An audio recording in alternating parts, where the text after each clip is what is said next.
নেতাদের চরিত্র যদি খারাপ হয়ে যায়, পেছনে যারা আসবে ওদের চরিত্র আরো খারাপ হবে। এজন্য কোন নবীর রক্ত আল্লাহ হারাম রক্তের ভেতরে প্রবেশ করার নাই।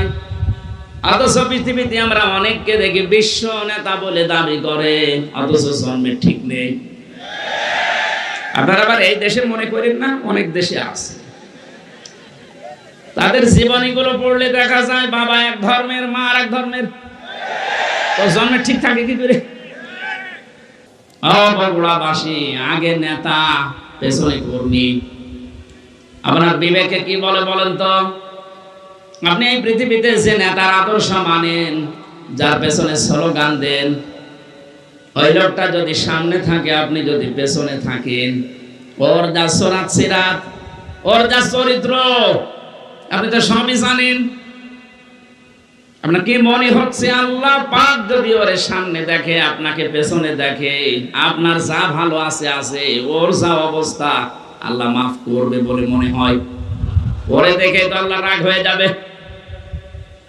অনেকে মনে করে জানতে নামাজ পড়ি, রোজা রাখি, আমার দাড়ি আছে, পাগড়ি আছে, জব্বা আছে, আমি নবীর মিলাদ পড়ি, হজ করি আসলাম, আমার বউ পর্দায় থাকে, এরপর আল্লাহ জাহান্নামে দেবে। কেন দেবে একটু শোনেন। সূরা আরাফ 8 নাম্বার পারার 20 নাম্বার পৃষ্ঠার 3 নাম্বার লাইনের 83 নাম্বার আয়াতে আছে, ফানজাইনাহু ওয়া আহলাহু ইল্লা মারাতা কানাত মিনাল গাবিরিন। আল্লাহ পাক বলেন, দুইজন ফেরেশতাকে আমি পাঠিয়ে দিলাম হযরত হুদ আলাইহিস সালামের জামানায়, দুইজনকে লূত আলাইহিস সালামের জামানায় আসরের সময় পাঠিয়ে বললাম আপনার উম্মতদেরকে নিয়ে আপনি এখান থেকে চলে যান।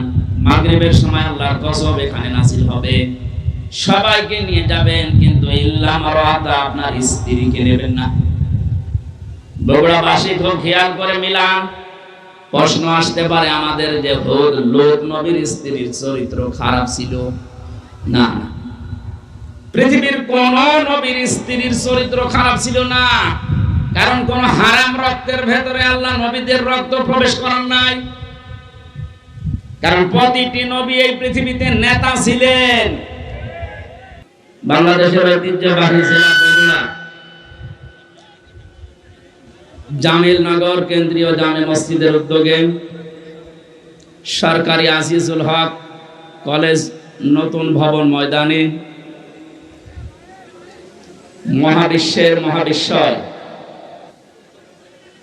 আমাদের আদর্শ, আমাদের নেতা মুহাম্মদুর রাসূলুল্লাহ সাল্লাল্লাহু আলাইহি ওয়াসাল্লামের জীবনের বিভিন্ন অংশের আলোচনা, বিশেষ করে যে বিষয়গুলো নিয়ে বাংলাদেশ, ভারত, পাকিস্তান এই তিনটা দেশে ভেজাল লেগে আছে, আমরা এগুলো নিরসনের জন্য আজকের এই আলোচনার আয়োজন। সিরাতুন নবী সাল্লাল্লাহু আলাইহি ওয়াসাল্লাম এই অনুষ্ঠানের সম্মানিত সভাপতি, জামিলনগর কেন্দ্রীয় জামে মসজিদের শ্রদ্ধাভাজন সভাপতি জনাব অধ্যাপক আসামা আব্দুল মালিক, আতাল্লাহু আমরাহু ওয়া বারাকাল্লাহু ফি হায়াতি, সহ সভাপতি স্টুডেন্ট ওয়েলফেয়ার ফাউন্ডেশন বগুড়ার মহাপরিচালক জনাব রেজওয়ানুল ইসলাম, এতক্ষণ পর্যন্ত যারা আলোচনা রেখেছেন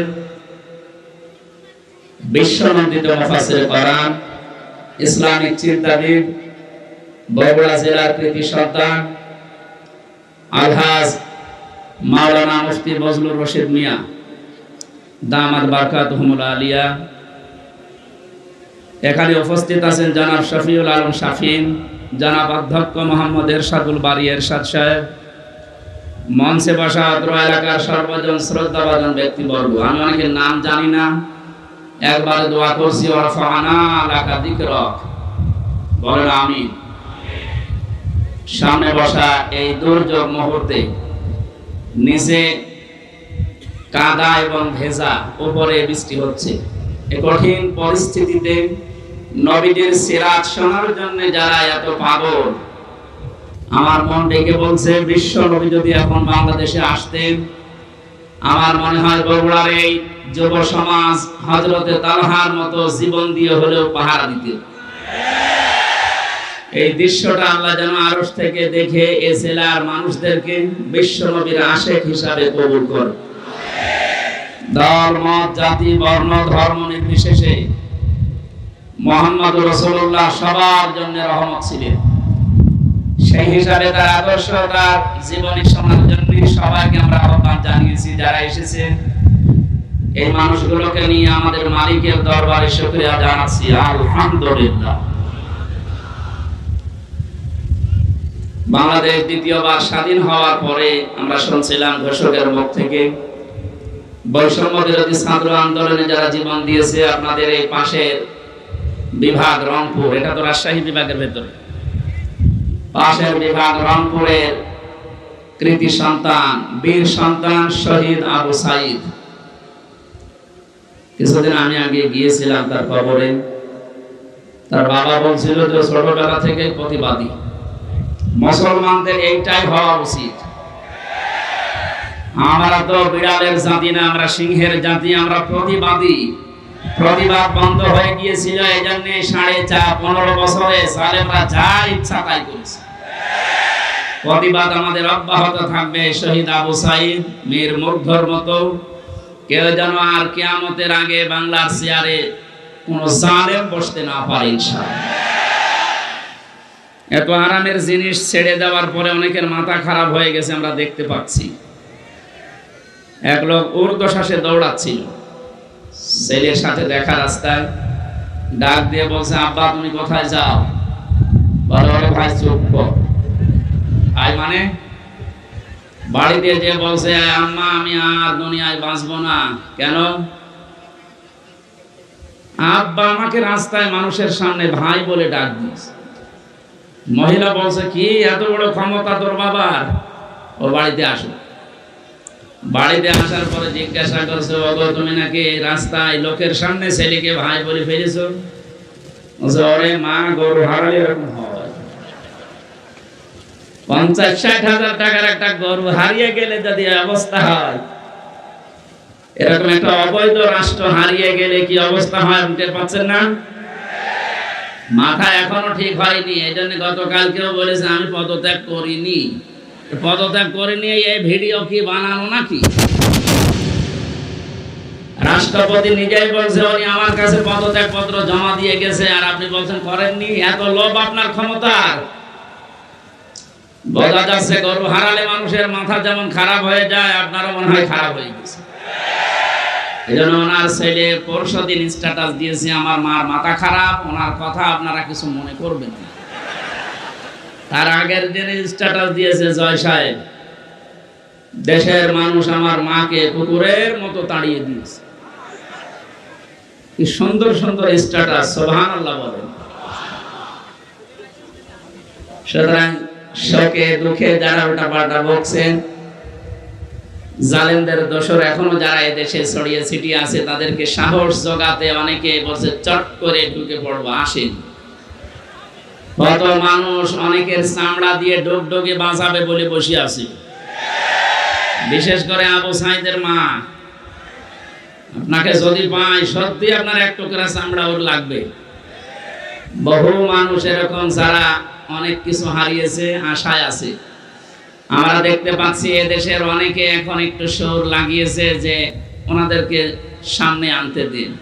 এটা কিন্তু একটা টপ, ভুলেও আপনি টপ গিলবেন না। যদি বাইরে আসেন, এই যে জনপ্রশাসন মন্ত্রণালয়ের যিনি কালকে ধরা পড়েছে, ও মনে করেছিল যে সব সহজ হয়ে যাচ্ছে, যেই বের হয়েছে দরবেশের মতো ধরা খেয়েছে। আশা করছি আপনি ভুল করবেন না। কোরআনে কারিমের এই অনুষ্ঠানে যেহেতু নবীর জীবনী শোনার জন্য আমরা এসেছি, এই পৃথিবীতে শ্রেষ্ঠ অনুষ্ঠান দুইটা, কোরআনের আলোচনা আর নবীজির আদর্শের আলোচনা। এর উপরে দুনিয়ার কোনো উত্তম আদর্শ, উত্তম আলোচনার অনুষ্ঠান নেই। এটা এখন ইবাদত চলছে, যে ইবাদতে কষ্ট বেশি হয় ওই ইবাদতে সওয়াব বেশি হয়। এই জন্য যেহেতু দুইটা অবস্থা, নিচে ভেজা উপরে বৃষ্টি পড়ছে, কঠিন অবস্থায় যারা আসলাম বলেন আলহামদুলিল্লাহ।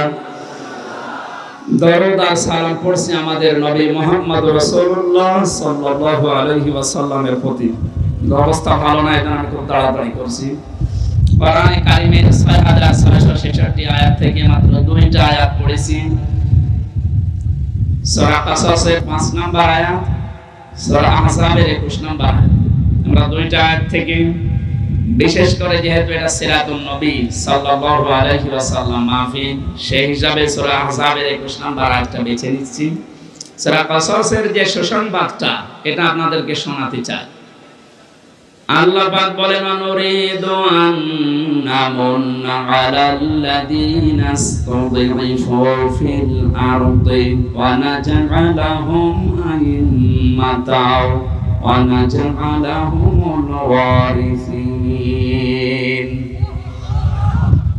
এই পৃথিবীর ময়দানে ফেরাউন চেয়েছিল যতগুলো দল আছে কাউকে কিছু বলবো না, শুধুমাত্র মুসা আলাইহিস সালামের যে অনুসারী যে দল, এই দলকে আমি ধ্বংস করে দেব।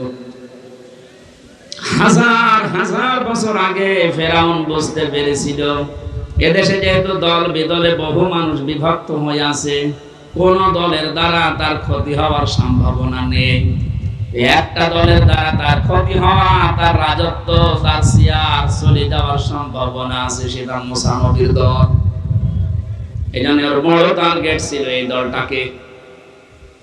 হাজার হাজার বছর পর 2009 সাল থেকে 24 সাল পর্যন্ত পৃথিবীতে লেডি ফিরাউন যারা এসেছে, তার ভেতরে অন্যতম আমরা অনেককে পেয়েছি। তারাও বুঝে ফেলেছে এদেশে হাজারো দল আছে, কারো দ্বারা সিয়ারের ক্ষতি হওয়ার সম্ভাবনা নেই। একটা দলের দ্বারা এদেশের সিয়ার নড়ে যাওয়ার সম্ভাবনা আছে। সে দলের ভেতরে আমরা 4টা জিনিস পেয়েছি। কোন দল যদি কেউ গঠন করে, সূরা আলে ইমরানের ভেতরে 4টা বিষয় আল্লাহ জানিয়েছেন। 104 নম্বর আয়াত। দল করতে আমরা জানি 4টা জিনিস লাগে। 1 নম্বরে নেতা লাগে। কি লাগে? নেতা ছাড়া দল হয়? কোরআনে কারিমের জন্য বিশ্ব নবীকে আল্লাহ হে নেতা এই শব্দ বলে ডাক দিয়েছেন। ইয়াসিন।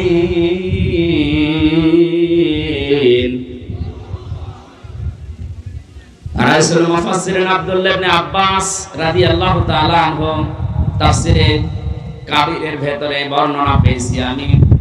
ইয়া মানে হে, সিন মানে সাজ্জেদ।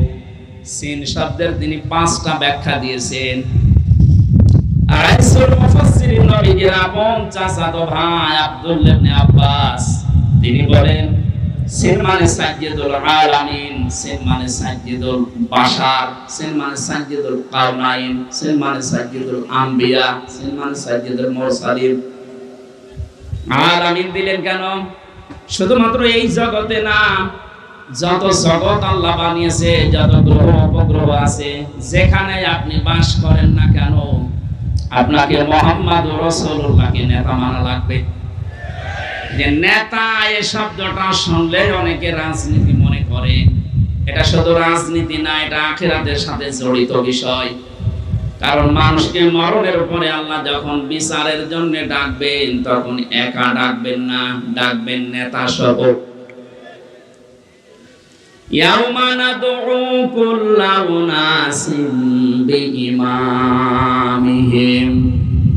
সূরা বানী ইসরাঈলের 72 নম্বর আয়াতের প্রথম অংশে আছে, আল্লাহ পাক বলেন কিয়ামতে প্রতিটি মানুষকে আমি আল্লাহ আমার সামনে বিচার করার জন্য ডাকবো তার নেতার সাথে। বগুড়াবাসী, আগে নেতা পেছনে কর্মী। আপনার বিবেকে কি বলে বলেন তো? আপনি এই পৃথিবীতে যে নেতার আদর্শ মানেন, যার পেছনে স্লোগান দেন, ওই লোকটা যদি সামনে থাকে, আপনি যদি পেছনে থাকেন, ওর যা সুরাত সিরাত, ওর যা চরিত্র আপনি তো সবই জানেন। আপনার কি মনে হচ্ছে আল্লাহ পাক যদি ওর সামনে দেখে, আপনাকে পেছনে দেখে, আপনার যা ভালো আছে আছে, ওর যা অবস্থা আল্লাহ মাফ করবে বলে মনে হয়? ওরে দেখে তো আল্লাহ রাগ হয়ে যাবে। অনেকে মনে করে জানতে নামাজ পড়ি, রোজা রাখি, আমার দাড়ি আছে, পাগড়ি আছে, জুব্বা আছে, আমি নবীর মিলাদ পড়ি, হজ করে আসলাম, আমার বউ পর্দায় থাকে, এরপর আল্লাহ জাহান্নামে দেবে। কেন দেবে একটু শোনেন। সূরা আরাফ 8 নাম্বার পারার 20 নাম্বার পৃষ্ঠা 3 নাম্বার লাইনের 83 নাম্বার আয়াতে আছে ফানজাইনাহু ওয়া আহলাহু ইল্লা মারাতা কানাত মিনাল গাবিরিন।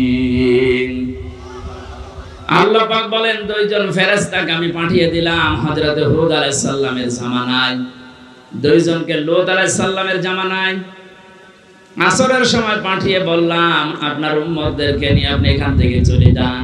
মাগরিবের সময় আল্লাহর গজব এখানে নাযিল হবে, সবাইকে নিয়ে যাবেন, কিন্তু ইল্লা মারাতা আপনার স্ত্রীকে নেবেন না। বগুড়াবাসী খুব খেয়াল করে মিলান।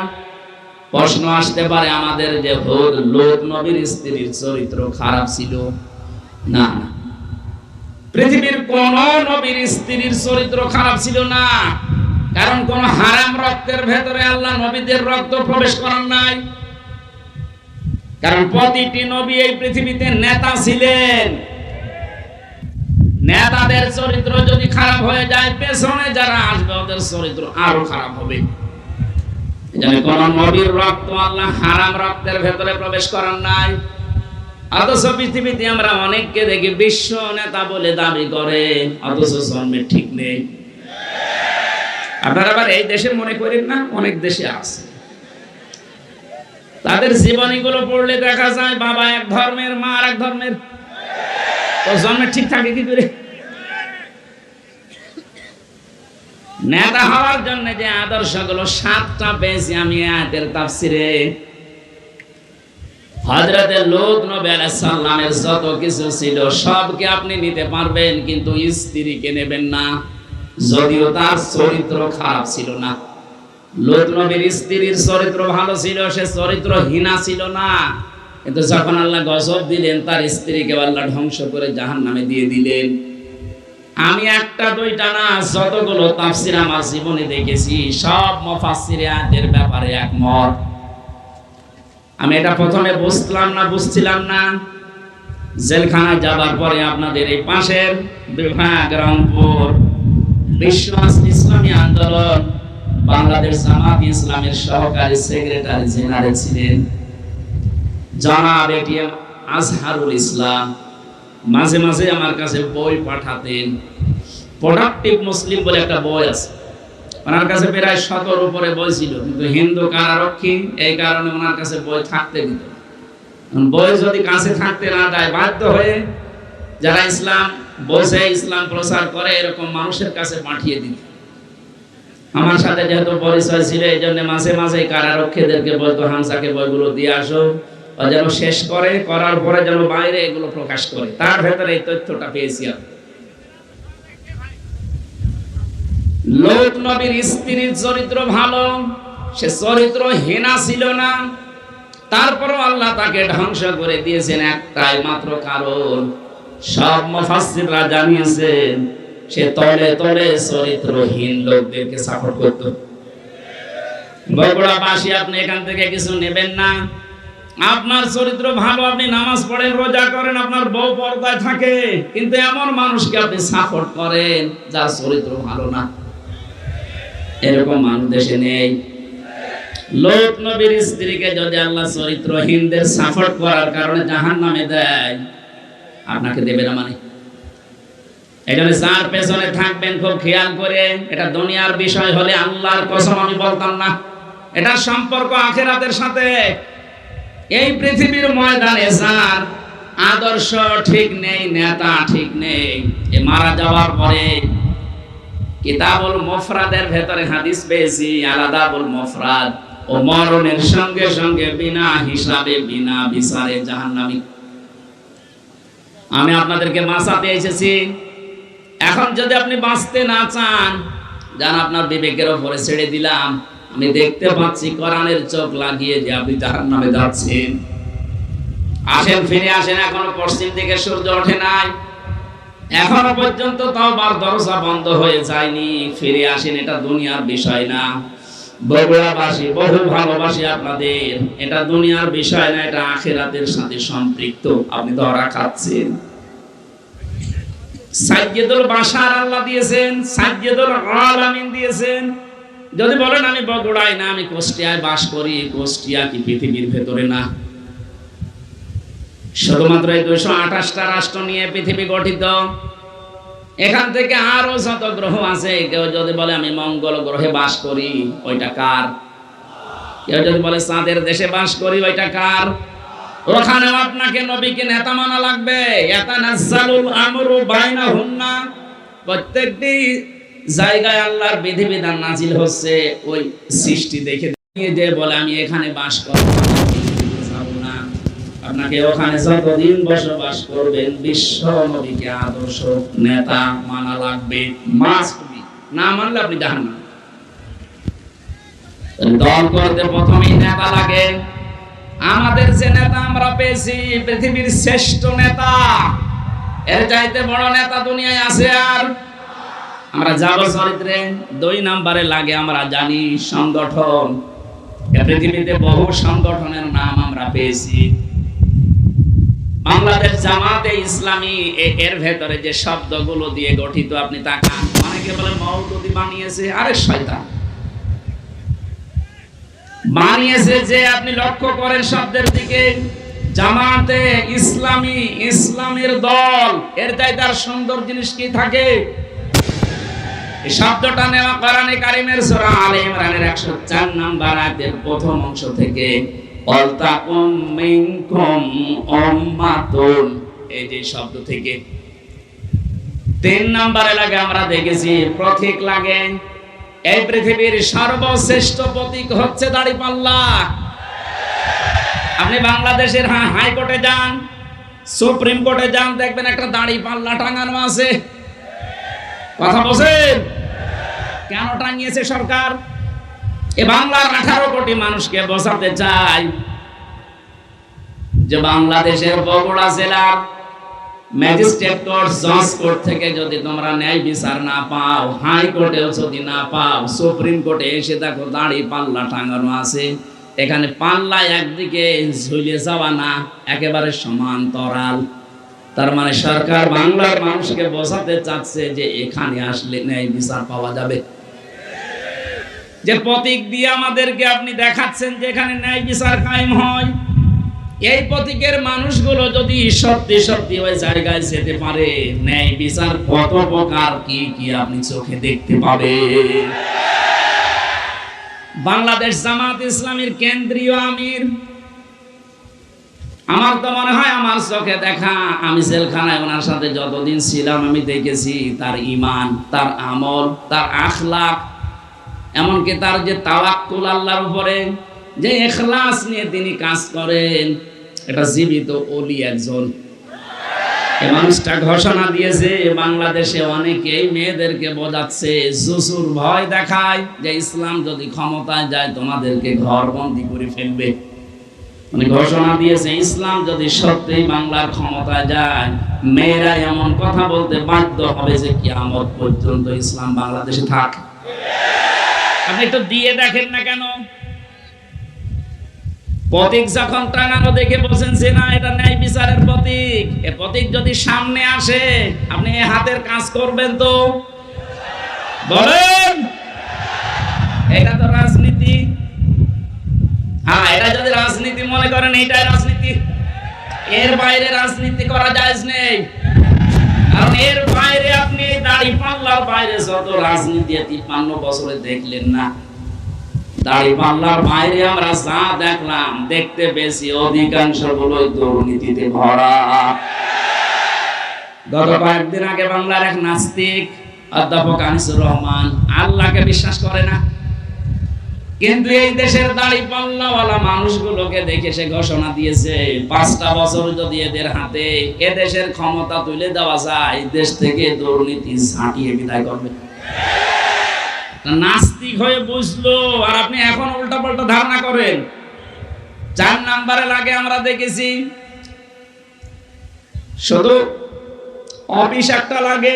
আমাদের যে অফিস আছে এই পৃথিবীতে, আমাদের অফিসের নাম হচ্ছে মসজিদ। আমাদের অফিসের নাম কি? দুঃখজনক হলো সত্য, 5 তারিখ আগস্টের পর থেকে আজকের এই 15 তারিখ এক মাস কয়েকদিনের ভেতরে বগুড়া না হলেও বাংলার বহু জেলাতে আমরা দেখতে পাচ্ছি অনেকে এখন মসজিদে আল্লাহর কোরআনের কথা, তাফসীরের কথা বলতে নিষেধ করছে। 15.5 বছরে এত বড় বড় জালেমরা পর্যন্ত সাহস পায়নি যে মসজিদে আল্লাহর কথা বলা যাবে না, কিন্তু এই 1 মাসে 8-9 দিন আমরা দেখতে পেলাম। খুব দুঃখ লাগছে এদের আচরণ দেখে। কারা এরা আমরা জানি না। কোরআনে কারীম আপনাদের সম্পর্কে জানিয়েছে, ওমান আসলামু মিম্মান মানাআ মাসাজিদাল্লাহি আইয়ুযকারা ফিহা ইসমুহু ওয়া সামা ফি খারাবিহা ইলা আখির আয়াত। সূরা বাকারা প্রথম নাম্বার 17 নাম্বার পৃষ্ঠা 4 নাম্বার লাইনের 114 নাম্বার আয়াতের প্রথম অংশে আছে। তাফসীরে ফি জিলালিল কোরআনে মুফাসসির সাইয়্যিদ কুতুব রাহমাতুল্লাহ আলাইহি ব্যাখ্যা করতে গিয়ে লিখেছেন, আল্লাহ তাআলা বলেন, এই পৃথিবীতে বড় জালেম যদি দেখতে চাও, আমি আল্লাহর দৃষ্টিতে সবচাইতে বড় জালেম ওই লোকটা, যে লোকটা আল্লাহর ঘর মসজিদে তার কথা, তার আলোচনা, তার কোরআনের কথা বলতে নিষেধ করে, বাধা দেয়। এখানে বড় জালেম আমরা দেখতে পাচ্ছি বিদায় নিয়েছে। কিন্তু এখন যারা আছেন এই জুলুমের নিজেকে জড়িয়ে আপনি বড় জালেমের খাতায় যাবেন না। আল্লাহর ঘর মসজিদ এই দেশে পৃথিবীতে আল্লাহর বান্দা যারা দাবি করে তাদের জন্য এটা অফিস। কথা বলেন। দল করলে যেমন অফিসে যাওয়া লাগে, আমরা এমন দল করি যে 5 বার আমাদের আল্লাহর অফিসে যাওয়াই লাগে। না গেলে আপনি আর ও দলে থাকতে পারবেন না। সুতরাং আমরা যেটা বোঝাতে চাচ্ছি, নেতা এই শব্দটা শুধু দুনিয়ার সাথে যদি আপনি মনে করেন যে দুনিয়ার বিষয় নেতৃত্ব না, এটা আখিরাতের সাথে সম্পৃক্ত। আল্লাহ নিজে ডাক দিয়েছেন নবীকে, হে নেতা। এই শব্দ দুনিয়া আর কাউকে আল্লাহ দেননি। সুতরাং আল্লাহর ঘোষণা দেওয়া নেতা দুনিয়ায় কয়জন বলেন? তাকে বাদ দিয়ে যদি অন্য কাউকে আপনি নেতা মানেন, আপনি লিখে নিতে পারেন আপনি জাহান্নামী। সেই মহান নেতার আদর্শ শোনার জন্য সিরাতুন নবী দিয়েছেন। এই কিছুক্ষণ আগে দেখলাম মিলাদুন নবী পালন করার জন্য অনেকে মিছিল নিয়ে যাচ্ছে। আমি মিলাদুন নবীর বিরুদ্ধে না, কিন্তু শুধু মিলাদ নিয়ে কেউ যদি আনন্দে থাকেন, নবীর সিরাত আর আদর্শ আপনার কাছে যদি মুখ্য না হয়, আপনিও নবীর চাচা আবু তালেব আর আবু লাহাবের মতো জাহান্নামে যাবেন। নবীর চাচা আবু তালেব, আবু লাহাব বিশ্ব নবীকে ভালোবেসেছে কম না। তারা নবীর মিলাদে খুশি ছিল। মিলাদ মানে জন্ম, মিলাদ মানে কি? এত বেশি খুশি হয়েছে আবু লাহাব, নিজের 2 আঙ্গুল দিয়ে যে মহিলা এসেছিল সুয়াইবিয়া, তাকে আযাদ করে দিয়েছে। যা আবু তালেবের জীবনী পড়েন, নিজের সন্তান আলীকে কাছে রাখতো না, ভাতিজা মুহাম্মদ রাসূলুল্লাহকে বুকে নিয়ে ঘুমাতো। এত বেশি ভালোবাসা দিয়েছিল এই 2 চাচা খালি নবীর সামনে। কিন্তু নবীজি যখন বললেন, ইয়া আম্মি আবি তালিব, লা ইলাহা ইল্লাল্লাহ হাজ্জুল লাকা ইনদাল্লাহি ইয়াউমাল কিয়ামাহ, রাওয়াহুল বুখারী। ও চাচা, জোরে বলা লাগবে না, শুধু আমার কানের কাছে মুখটা নিয়ে আস্তে গিয়ে বলে লা ইলাহা ইল্লাল্লাহ, মুহাম্মাদুর রাসূলুল্লাহ বলার দরকার নেই, ওটা আমি নিজে জানি।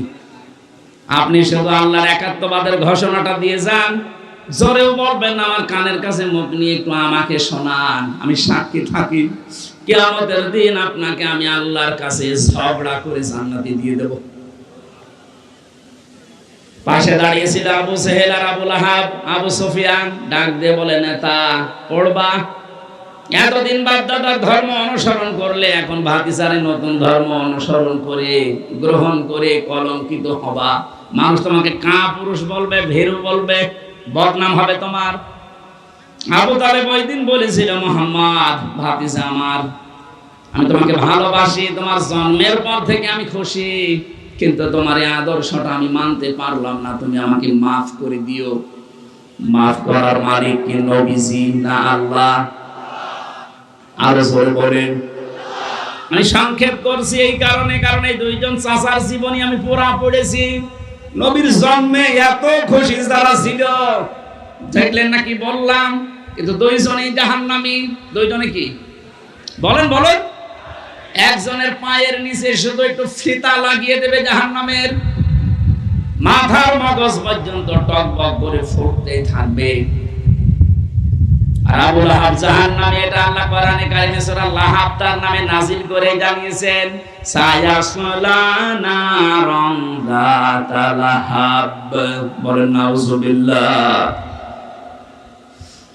বগুড়াবাসী সিস্টেম অপর পৃষ্ঠায় দেখুন, আরো দুইজন চাচার নাম আমরা জানি, একজন হযরতে আমির হামজা আর একজন হযরতে আব্বাস রাদিয়াল্লাহু তাআলা আনহুমা। এই দুইজন চাচা শুধু নবীর জন্মের সময় খুশি ছিল তা না, ওরা নবীর আদর্শ পেয়েও খুশি ছিল। একজন চাচা হযরতে আব্বাস নবীর আদর্শ পেয়ে খুশি, তার প্রমাণ তার মুখের কথা, মান সাকা তামাল ঈমান মা রাদিয়া বিল্লাহি রাব্বা ওয়া বিল ইসলামি দীনা ওয়া বি মুহাম্মাদির রাসূল। তিনি যে রাসূলের আদর্শ পেয়ে খুশি ছিলেন, এই কথাই তার প্রমাণ। আরেকজনের দিকে তাকান, হযরতে হামজা রাদিয়াল্লাহু তাআলা আনহু নবীদের আদর্শ মানতে গিয়ে নিজের শরীরকে উহুদের ময়দানে ৭০ টুকরা করেছেন, নবীর আদর্শ ছেড়ে দেননি।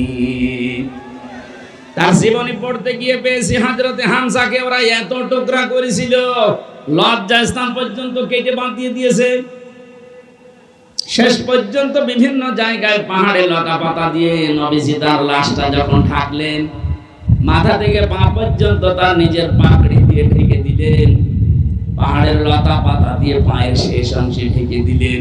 ডাক দিয়ে বললেন, আমার এই চাচা হামজার উপরে আমি এ পর্যন্ত খুশি, আমার মালিক তোমাকে বলছে তুমি আমার চাচা হামজার উপরে খুশি হয়ে যাও। বগুড়াবাসী আগে দুইজন চাচাও তো আদর করেছে, মহব্বত দেখিয়েছে, ভালোবেসেছে, কিন্তু জন্মে কথা বলেন না কেন? ওই দুইজন চাচার শুধু মহব্বত ছিল, ভালোবাসা ছিল, আদর ছিল, জন্মে মিলাদে, কিন্তু আদর্শ মানতে তারা নারাজ। এই দুইজন চাচা জন্মেও খুশি, আদর্শ পেয়ে খুশি, তাদের জন্য নবীজির বক্তব্য দেখে, হে আমার মালিক, আমার চাচা হামজার উপরে আমি এ পর্যন্ত খুশি আছি, তোমাকে বলছি তুমি আমার মালিক হিসাবে আমার চাচার উপরে খুশি হয়ে যাও। নবীজি যদি কথা বলে কারো পক্ষে, আল্লাহ খুশি না হয়ে পারবে? বুঝতে পারলাম চারজনের জীবনী পড়ে দুইজনে শুধু মিলাদ নিয়ে খুশি, জাহান্নামী, দুইজনে মিলাদেও খুশি, সিরাতেও খুশি, এজন্য দুইজনে জান্নাতি। আশা করছি আমার কথা অর্থ বুঝেছেন। এবার আসেন, কেন বিশ্ব নবী মুহাম্মদ রাসূলুল্লাহকে এই পৃথিবীর ময়দানে আদর্শ হিসাবে মেনে নেওয়া লাগবে? আমি ২৭টা কারণ পেয়েছি কোরআন আর সিরাতের কিতাবে। একটা একটা করে যে কয়টা বলা যায় দেখে। রব্বুল আলামিন বলেন, লাকাদ কানা লাকুম ফি রাসূলিল্লাহি উসওয়াতুন হাসানাহ ইলা আখির আয়াত। অবশ্যই আমি তোমাদের জন্য মহত্তম আদর্শ লুকিয়ে রেখেছি আমার রাসূলের জীবনে। আমার এখানে দুইটা প্রশ্ন। আল্লাহ পাক বিশ্বনবী মুহাম্মদ রাসূলুল্লাহর নাম জানতেন না? কথা বলেন না কেন? ওনার নাম যে মুহাম্মদ, এই শব্দটা আল্লাহ জানতেন না? ফি রাসূলিল্লাহ দিলেন কেন? আমাদের আদর্শ মানা রাখবে মুহাম্মদ ইবনে আব্দুল্লাহকে, না রাসূলুল্লাহকে। এবার আমার প্রশ্ন, উনি রাসূল হয়েছিলেন কি জন্মেই? বলেন।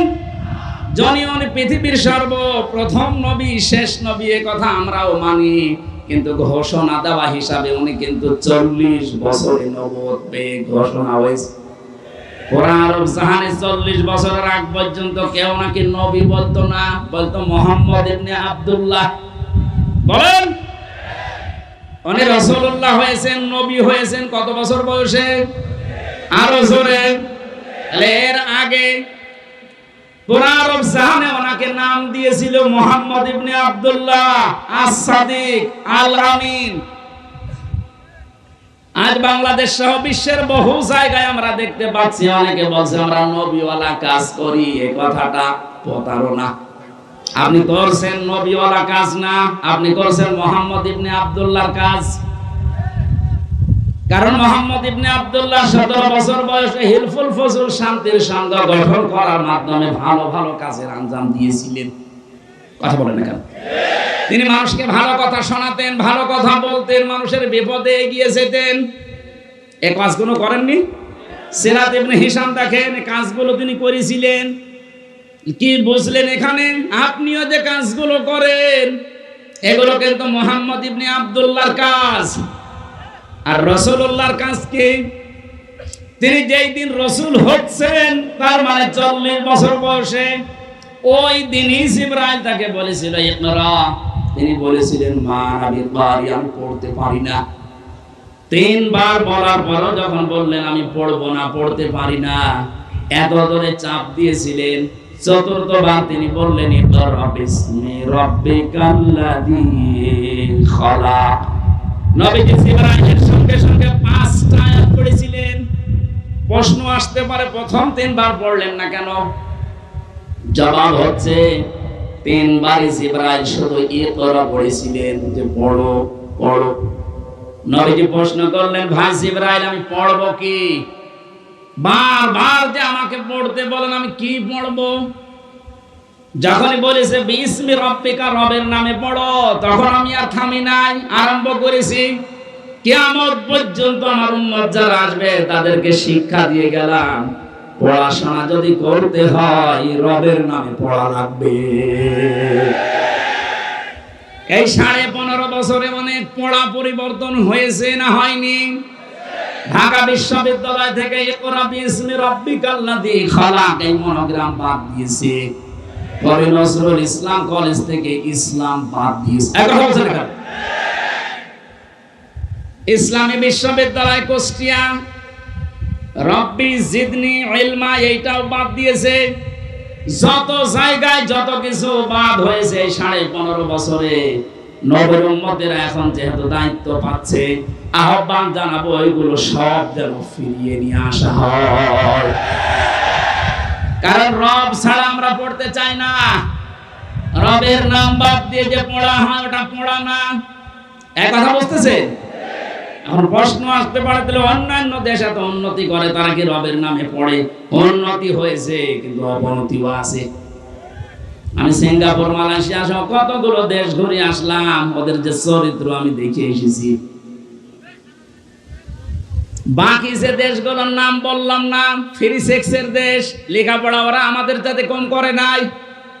রাস্তার ধারে দাঁড়িয়ে মা বাবার সামনে জেনা করছে, এ কি মানুষ না কুত্তা? হ্যাঁ বলেন। রবের নামে যদি আপনি পড়াতে পারতেন, এখানে মা বাবা আর বড় ভাই যারা আছেন দায়িত্বে, আমি আপনাকে গ্যারান্টি দিচ্ছি 3টা বছর আপনি কোরআনের শিক্ষা যেখানে দেওয়া হয়, এই তালিমুল কোরআন অথবা যে ক্যাডেট মাদ্রাসা চাই বলেন, এখান থেকে 3টা বছর পড়িয়ে নেন। বাকি ওকে ডাক্তার বানাবেন, ইঞ্জিনিয়ার বানাবেন। জানাব শাহাবুদ্দিন সাহেব ওনার ছেলেকে বানিয়েছে ইঞ্জিনিয়ার, আর একটা ইবনে সিনায়। এইরকম আপনি তুলে দেন, কোনো অসুবিধা নেই। 3টা বছর কোরআনের শিক্ষা দিয়ে দেন, 2টা গ্যারান্টি আপনাকে আমি দিলাম, জীবনে এই ছেলে কোনোদিন নেশা করবে না। যদি শয়তানের ধাক্কায় পড়ে কোনোদিন করেও, ও ফিরে আসবে, কারণ ওই নূর আছে ভেতরে। 2 নম্বরে জীবনেও কোনোদিন আপনাকে বৃদ্ধাশ্রমে দেবে না। আশা করছি আপনি কাজে লাগাবেন। নবী মুহাম্মদুর রাসূলুল্লাহ বললেন জিবরাইল পড়তে বললে কি পড়বো? সেই বলেছে রবের নাম, উনি পড়া আরম্ভ করেছেন। আজকে আমাদের এই দেশে শুরু হবে সিরাতুন নবীর আসল, যে আমরা রব ছাড়া অন্যের নামে পড়তে চাই না। অনেকে বাবার নামে পড়া আরম্ভ করেছিল। কিসের বাবা? আমরা পড়তে চাই কার নামে বলেন? ফিরে আসলেন ওখান থেকে, ডাক দিয়ে বললেন জাম্মেলুনি জাম্মেলুনি ইয়া খাদিজা, আমি ভয় পেয়েছি, আমাকে জড়িয়ে দাও কম্বল দিয়ে।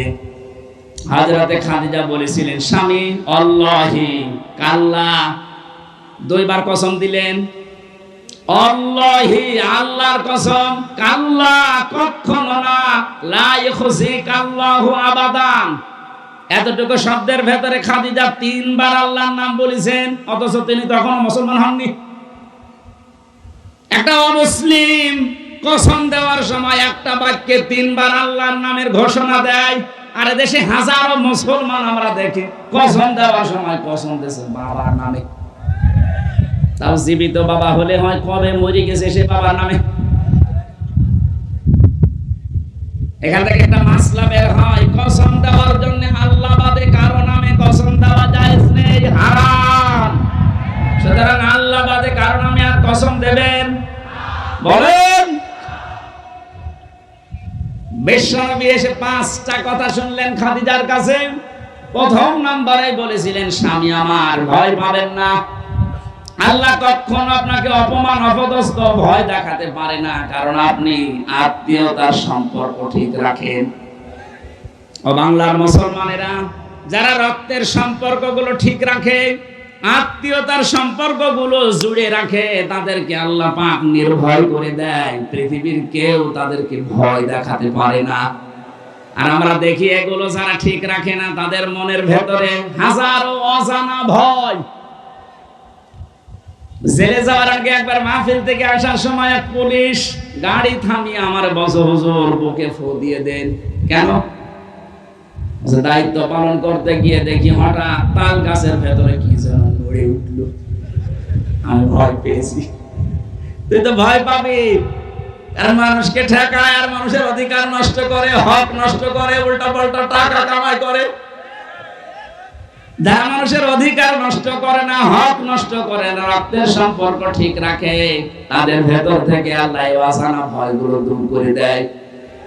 মেয়েরা যারা এসেছেন, সম্মানিত মা বোনেরা, হাদিস বলছে, কোন মেয়ে লোক যদি চায় যে আমার স্বামী বেশি দিন বেঁচে থাক, আমার স্বামীর হায়াত বেড়ে যাক, তার সম্পদ বেড়ে যাক, তার সম্মান বেড়ে যাক, সে যেন স্বামীকে বারবার তাকিদ দেয়, স্বামী তুমি যা করো করো, কিন্তু সম্পর্কগুলো ঠিক রাখো। তোমার মায়ের সাথে, বাবার সাথে, বোনের সাথে, ভাইয়ের সাথে, ফুফুর সাথে, চাচার সাথে আমারগুলো যদি নাও করো, অন্তত এইগুলোর সম্পর্ক ঠিক রাখো। কিন্তু 100টার 98টা পরিবারে আজ বাংলাদেশে বউর কারণে আমরা এই রক্তের সম্পর্কগুলো ঠিক রাখতে পারি না। কারা কারা পারছেন না হাত তোলেন তো। একজোট আমার মনে হয় ওয়াজ করা ঠিক হইল না। ঠিক আছে, বাকিগুলো আমরা তো অন্তত ভালো আছি, আমাদের পরিবারের সমস্যা নেই আলহামদুলিল্লাহ। বগুড়ার মা বোনেরা আমাদেরকে ধন্যবাদ। এই একটা লোক একটু সমস্যা আছে, ওরে বের করে দিও না। আমি শুধু হাসির জন্য বলি নাই, আমি কিন্তু বাস্তব বলছি। হাজারো পরিবারে আজ স্ত্রীর কারণে নিজের মা বাবার সাথে আমরা সম্পর্ক নষ্ট করে ফেলি। আমার বোনের সাথে সম্পর্ক আমার রক্তের, কিসের বলেন? এখন যে জল্লাদ আছে কেন্দ্রীয় কারাগারে, এর নাম হচ্ছে ইলিয়াস। এই লোকটা ফাঁসি হয়েছে বউ মারার কারণে, বউ হত্যা করেছে, এই কারণে ফাঁসি, এখনো যাবজ্জীবতে আছে। এখন 22 বছর জেল খাটা লাগবে, এখন ফাঁসি দেয় মানুষকে। ও একদিন এসে বলছিল, হামজা ভাই আমার জীবনের এই কাহিনী। 17 বছর ছিল সৌদি আরবে, বিয়ে করার পর 35 না 36 বছর বয়সে বিয়ে করেছে। কয়েক বছর যেতেই বর সাথে আর মার সাথে কোনো মিল নেই। আমি আমার বোনকে কিছু দিলেই বউ মন খারাপ করে, মাকে কিছু দিলেই মন খারাপ করে। শেষ পর্যন্ত কি করবো, ওরে আমি একটু সতর্ক করার জন্য একটা থাপ্পড় দিয়েছিলাম, এক থাপ্পড়েও ছাতা মরে গেছে। এখন আমার এই যে জেল, 22টা বছর জেলে থাকা লাগবে। 30 বছর জেল হয়েছিল, আমি কাজকর্ম করি, এই কারণে আমার 22 বছর। তো বলেন, একটা লোক ওইদিকে গেল 34-35 বছর, এদিকে 22 বছর, ওর জীবনে আর কি থাকবে বের হলে? ওকে খুব বড় অপরাধ করে গিয়েছে জেলে। এই পারিবারিক জীবনের একটা ঠুনকো বিষয় নিয়ে এদের সম্মানিত মা বোনেরা যারা বিভিন্ন জায়গায় বসে শুনছেন, আপনি মনে করেন নামাজ পড়া, রোজা রাখার, কালো বোরকা পরে আমি বগুড়ায় ঘুরি, আমি জান্নাত যাব না? জান্নাত আপনার কারণে আপনার এই স্বামী তার মা বাবার সাথে, তার বোনের সাথে, ভাইয়ের সাথে সম্পর্ক ঠিক রাখতে পারে না। আমি কি বেশি বলে ফেললাম? এই বগুড়ায় মনে হয় এখনো শুরু হয়নি, এগুলো কুষ্টিয়া চলছে। আশা করছি মা বোনেরা খাদিজার মতো আচরণ করবে, বলেন আমিন। তিনি বললেন 5টা কথা, ওখান থেকে নিয়ে গেলেন, বলেন চলেন আমার ভাই ওরাকা ইবনে নাওফেল আছে, চাচাতো ভাই ওরাকা ইবনে নাওফেল তাওরাতের ইনজিলের পণ্ডিত ছিলেন। তিনি নবীজির এই কথাগুলো শুনে বললেন, মুহাম্মদ সুসংবাদ, ওয়েলকাম তোমাকে, কারণ এর আগে মুসা নবী ঈসা নবীর কাছে এই ফেরেশতা এসেছিল, ভয় পাবেন না আপনি। কিন্তু আমার আশঙ্কা হচ্ছে, আমি কিতাব পড়ে যেটা দেখতে পেয়েছি, আপনাকে আল্লাহ যেটা দিলেন, আপনি এখন নবী রাসূল। এই নবী রাসূল যারাই হয়েছিল, মুসা নবী, হযরতে ঈসা নবী, তারা রাসূল ছিলেন, কিতাব পেয়েছিলেন, জিবরাইল এসেছিল। এজন্য এলাকার মানুষেরা তাকে এলাকায় থাকতে দেয়নি, হত্যা করার জন্য চেষ্টা চালিয়েছে। আপনার কপালে এটাই আসবে, জাতির লোকেরা আপনাকে শেষ পর্যন্ত দেশ থেকে তাড়িয়ে দেবে। আমি যদি ওই সময় বেঁচে থাকি, আমি তোমাকে সাহায্য করব। ও বগুড়াবাসী যারা বলেন নবীওয়ালা কাজ করি, নবী তো নবী 40 বছর হওয়ার পরে কাজ শুরু করেছিলেন। কাজ শুরু করার পরে তার প্রথম ঘোষণা যে আপনি দেশে থাকতে পারবেন না। 82 বার নবীকে হত্যা করার জন্য টার্গেট নিয়েছিল ইহুদিরা। সুতরাং নবীওয়ালা কাজ এই পৃথিবীতে তারা করছে যারা 24 ঘন্টা নবীর মতো আতঙ্কে থাকে, আর যাদের কোনো চিন্তা নেই, দুশ্চিন্তা ফুর্তি করছে, এ মানুষগুলো নবীওয়ালা কাজ না।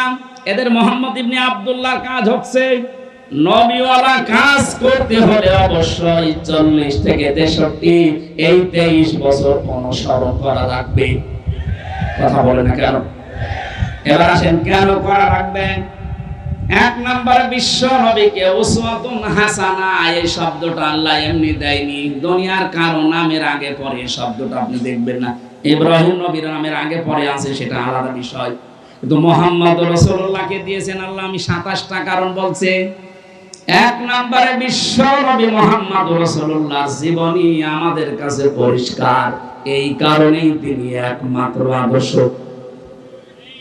দুনিয়ায় যার অনুসরণ আপনি করেন, কেউ বুকে হাত দিয়ে বলতে পারবেন না যে এই দেশে বঙ্গবন্ধু, জিয়াউর রহমান, মতিয়ার রহমান নিজামী, চারমোনাই পীর, যারা জয় দলে আছেন, কেউ গ্যারান্টি দিতে পারবেন না যে আমার এই নেতার চরিত্র 100% পরিষ্কার। পারবেন না। অথচ নবীজি নিজে জানিয়েছিলেন, আমার স্ত্রীরা, হে আমার সাথীরা, আমার সাহাবীরা, দিনের আলোতে রাতের আধারে আমার ভেতরে যা দোষত্রুটি দেখতে পাও সব খুলে খুলে মানুষকে বলে দাও। এটা বলার মতো মানুষের পৃথিবীতে আমরা কাউকে পাইনি। কারো জীবনী আমাদের কাছে পরিষ্কারও না, কারণ সে ছোটবেলায় কি করেছে, কার মুরগি চুরি করেছে, কার কাঁঠাল চুরি করেছে আমরা জানি না। কথা বলে না কেন? অথচ তার 63 বছরের জীবনে আপনি একটা কলম লাগাবেন, সে জায়গাও পাবেন না। কি সুন্দর কথা আল্লাহ তার নামে দিয়েছেন, খুলুকিন আযীম। আযীম শব্দটা বিশাল শব্দ। আল্লাহ বলেন এই নামটা আমি শুধু মুহাম্মদুর রাসূলুল্লাহর চরিত্রে ব্যবহার করেছি। আর ইসমাইল নবীকে আমি একটা নাম দিয়েছিলাম, আমার নাম গোলামিন হালিম, আমার সহনশীল বান্দা। ইসহাক নবীকে আমি একটা নাম দিয়েছিলাম গোলামিন আলিম, আমার জ্ঞানী বান্দা। মুহাম্মদুর রাসূলুল্লাহকে যে নাম দিয়েছি, এটা খুলুকিন আযীম, আমার মহান চরিত্রের বান্দা। কিয়ামত পর্যন্ত মানুষ কুল কিনারা পাবে না এর আদর্শ অনুসরণ করে। জোরে বলেন আল্লাহু আকবার। আমি যে কথাটা এ পর্যন্ত নিয়ে আসতে চাই, দুনিয়ায় কারো জীবনী আমাদের কাছে যেহেতু পরিষ্কার না, পরিচ্ছন্ন না, এজন্য একমাত্র আদর্শ আমরা কাউকে মানি না। আমরা মানি মাত্র মুহাম্মদুর রাসূলুল্লাহ সাল্লাল্লাহু আলাইহি ওয়াসাল্লামকে। দ্বিতীয় নম্বরে আমি পেয়েছি বিশ্বনবী আমাদের একমাত্র আদর্শ হওয়ার কারণে পৃথিবীর যত সম্পদ আল্লাহ দিয়েছেন, তিনি ছিলেন শ্রেষ্ঠ সম্পদ। কি ছিলেন? সূরা ইউনূসের 58 নম্বর আয়াতে আল্লাহ তাআলা ঘোষণা দিয়েছেন, এই পৃথিবীতে যত নিয়ামত আমি তোমাদের জন্য দিয়েছি, সর্বোত্তম সর্বশ্রেষ্ঠ সম্পদের নাম হচ্ছে মুহাম্মদুর রাসূলুল্লাহ। ফাবিযালিকা ফালিয়াফরাহু হুয়া খায়রুম মিম্মা ইয়াজমাউন।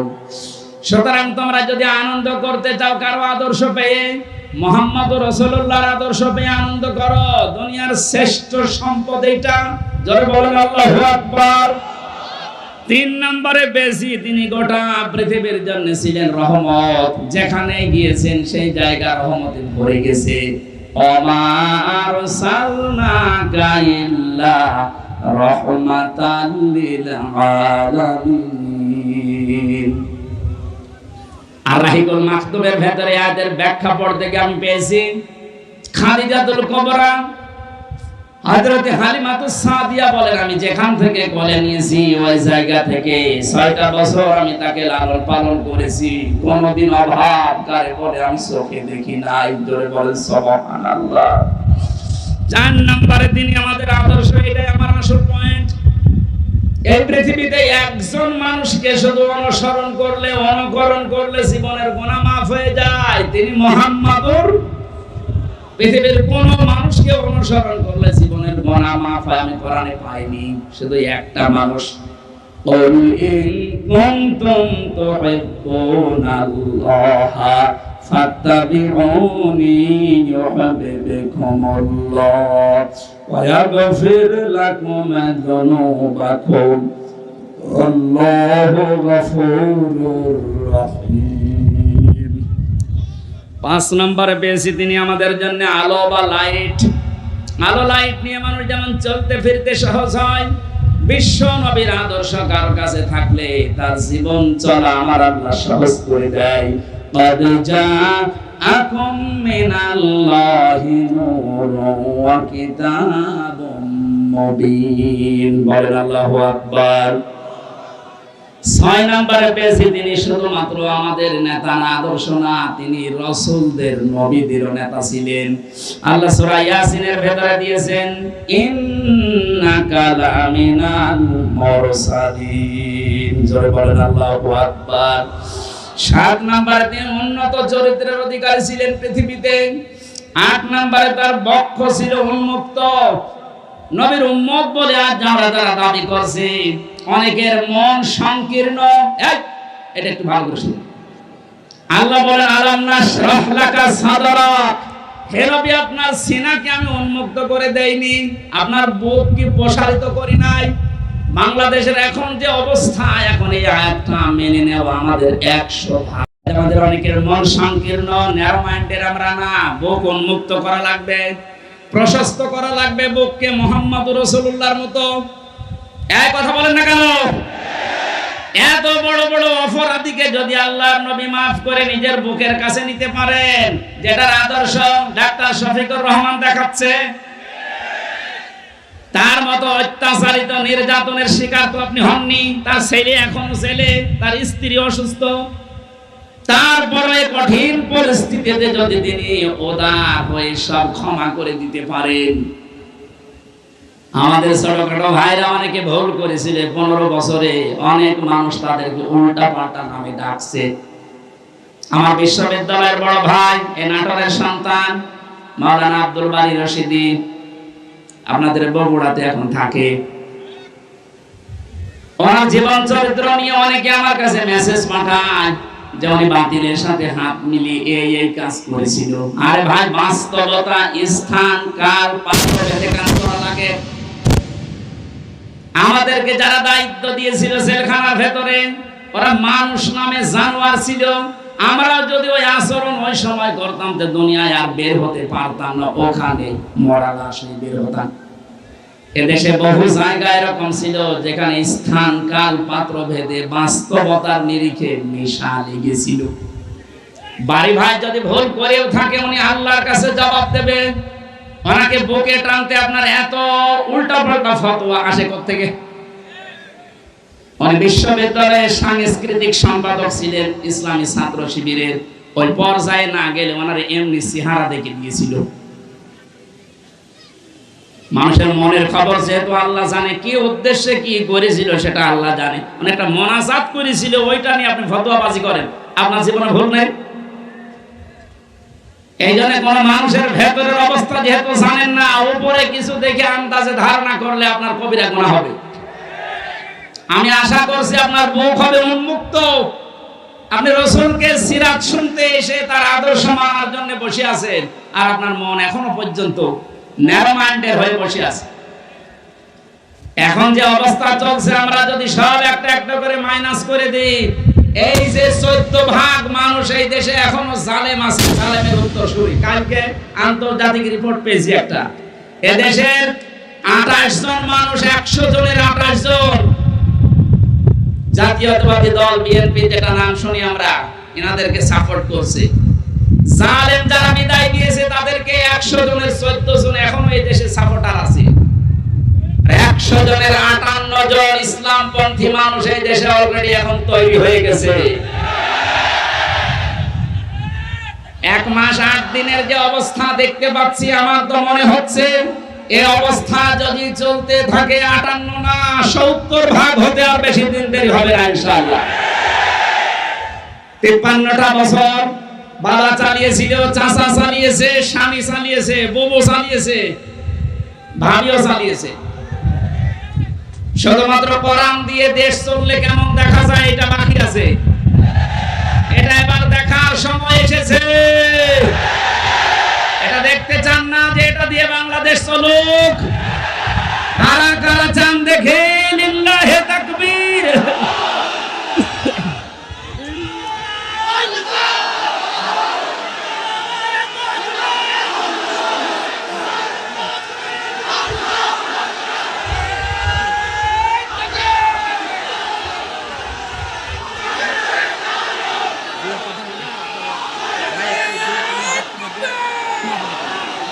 সম্মানিত ভাইরা, আমি যতগুলো নোট করেছিলাম এত কয়েক ঘন্টা লাগার কথা, 27টা কেবল চলছে, 7টা। এখন পুরাটা বলতে গেলে আপনাদের এখন মাগরিবের আজান হবে, এরপর আজকে আমার সিরাজগঞ্জে মাহফিল আছে এসার পরে।